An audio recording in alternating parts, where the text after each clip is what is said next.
do want to, in the interest of transparency, remind our viewers that in Kash Patel's published book, Mary, I believe you are on a long list of perceived enemies. And Mark, you are someone Donald Trump targets with menacing threats for retribution on a semi-regular basis, all of that in the public record.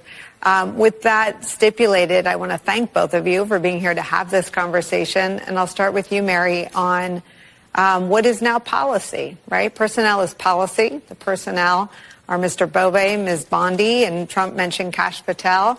And the personnel have committed to and written extensively about retribution. What happens next?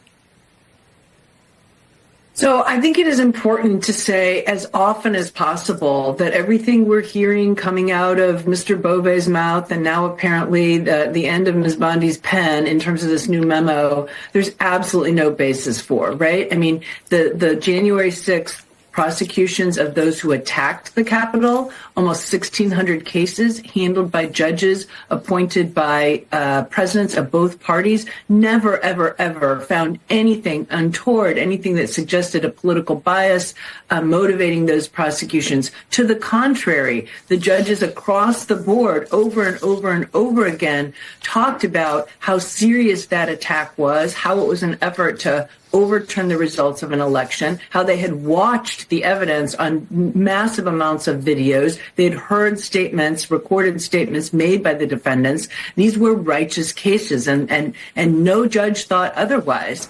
Same with the cases brought by Jack Smith. The January 6th case that was in the D.C. District Court, no judge there suggested any political bias in bringing that case, and of course rejected selective and vindictive prosecution motions by Mr. Trump. And even Judge Cannon in the Mar-a-Lago case never said anything suggesting that she had her doubts about the case. She ultimately dismissed it on the grounds of, in her view, what was an unconstitutional appointment of the special counsel, but never really said anything suggesting that it was brought for purposes of political purposes. So this is utterly baseless.